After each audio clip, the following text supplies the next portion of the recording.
government, as in I'm from the government and I'm here to help you. If they personally have no claim against us, they will have no clout. They must have a claim in order to exact performance from us. We can change either our minds about how we interpret what they're doing and not doing, or we can change our status, ideally both, so we are no longer the effect of those in the business of confiscating our funds. Fortunately, there are ways to do this. Root of all evil? I know you may be thinking you received something from your hours of labor. You do not. You receive a piece of paper with numbers on it.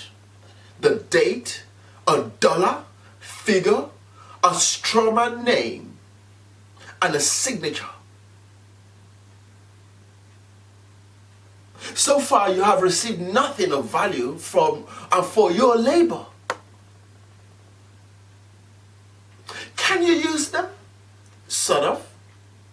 If you're smart, you get rid of them as fast as possible for several reasons. Number one, they have no intrinsic value. Notes cost pennies to make. No matter what their denomination, it costs the feds as little to print a $500 note as a $5 note. So your dollar is barely what the paper is printed on.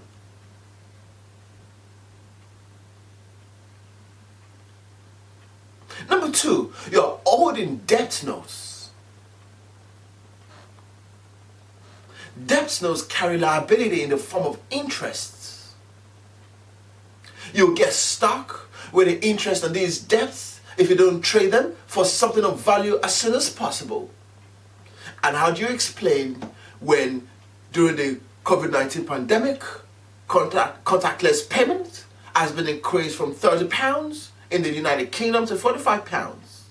And it is strongly recommended to use contactless payment, considering the fact that you are holding debt notes if you had cash payment or you held cash more, because debt notes carry liability in the form of interest. Number three, as long as they are in your possession, you have yet to be compensated for your labor, since they will do you no good until you trade them. Hanging onto them will not serve you.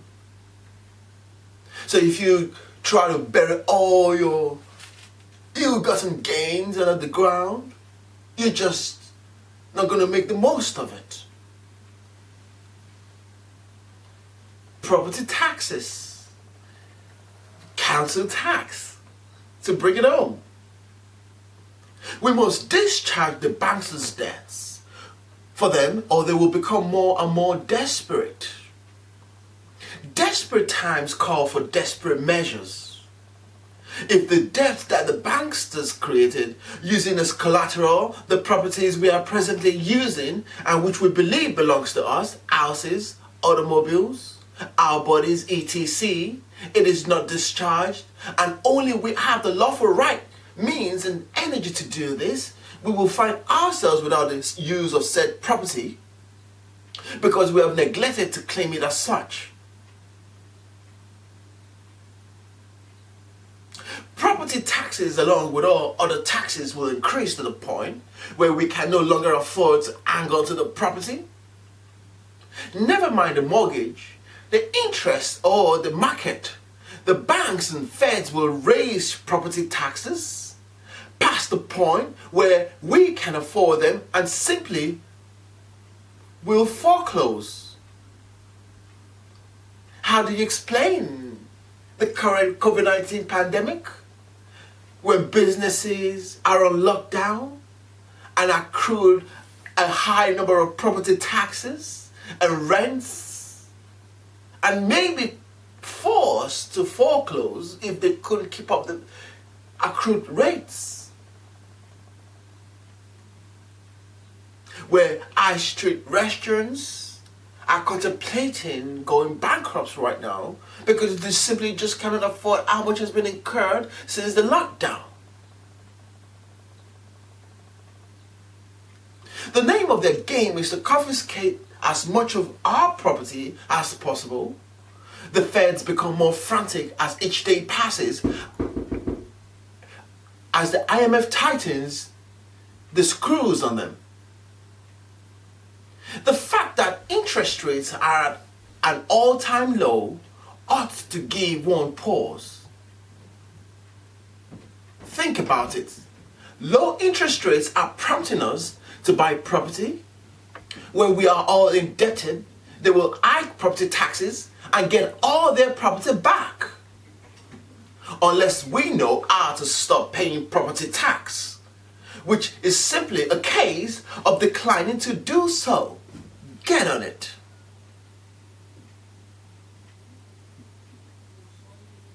A man by the name of Henry David Thoreau wrote in 1854 how he was seized and put into jail because he did not pay the tax to or recognize the authority of the state, which buys and sells men, women, and children like cattle at the door of its Senate house. He had gone down to the woods for other purposes, but concluded that wherever a man goes, men will pursue and paw him with their dirty institutions, and if they can, constrain him to belong to their desperate oddfellow society.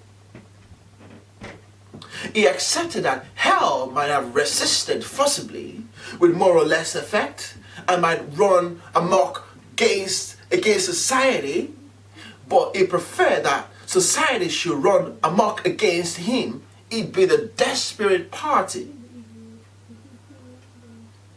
And Rice MacLeod states, there will always be men who try to talk us out of our freedom.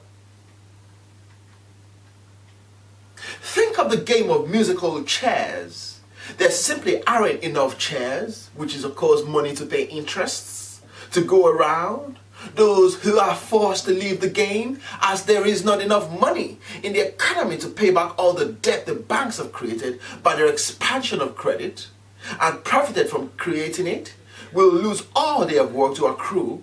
It is the banks which will receive the hard asset representing the fruits of your labor, and you have to start all over with nothing. Who sets the interest rates in this country?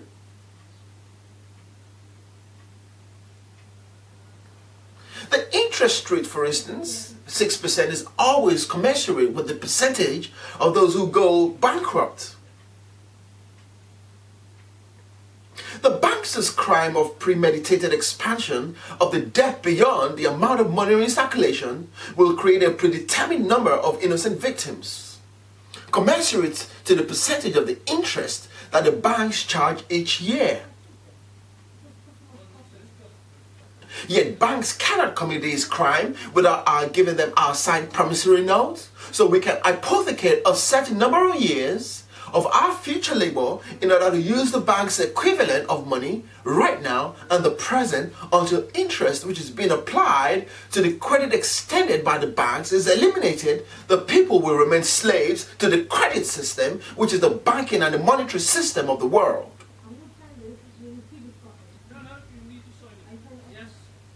The property will be lost, all because we have been deliberately misled into believing that it was hers, and we failed to take the necessary steps to protect it, namely being sure property is in our true lawful names and discharging the alleged debt which they have made up as a means to confiscate our assets. And this may sound outrageous, but with the checkbook you've got in your hands, you could put as much high figure in it and secure it as a bond to the bank, and says, if you've got a mortgage, for instance, you could tell the bank, if you were owing the bank well over $150,000 or sterling, you could write a check of well over $500,000 and secure it as a bond to the bank. And at the day, if you ever default in paying this mortgage, I charge you, the bank, to deduct the default amount from this check, which I'm writing and issuing as a bond. In the mind of